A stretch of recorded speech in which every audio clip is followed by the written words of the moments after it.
লিটন যখন fitness training করছেন তখন তাপমাত্রা ছিল ৩৫ ডিগ্রি সেলসিয়াস। বৈশাখের এই তপ্ত রোদ উপেক্ষা করে গাজী গ্রুপের ট্রেনার আবু নাসেরকে নিয়ে তার দিক নির্দেশনা মেনে নিজেকে নতুন করে তৈরি করার দৃঢ় প্রত্যয় নিয়ে ঘাম ঝরিয়েছেন মিরপুরের একাডেমি মাঠে।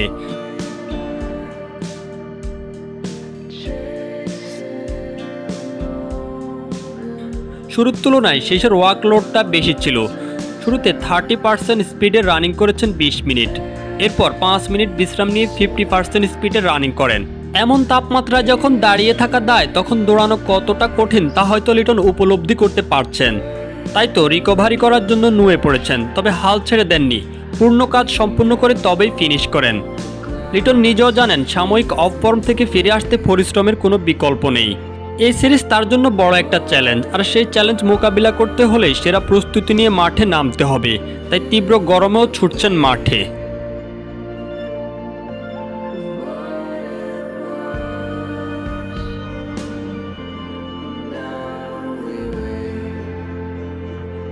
ফিটনেস ট্রেনিং শেষ করে লিটনের গন্তব্য ইনডোরে।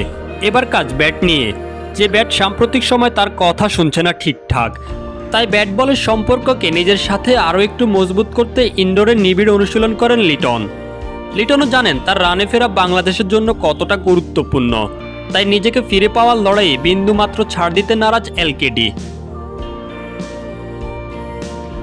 ছুটি শেষে দুদিন আগে আবাহনী দলের সাথে যোগ দিলেও ম্যাচ খেলতে মাঠে নামা হয়নি। তবে শোনা যাচ্ছে জিম্বাবুয়ে সিরিজের আগে ডিপিএল সুপার লিগে কিছু ম্যাচে দেখা যেতে পারে লিটনকে।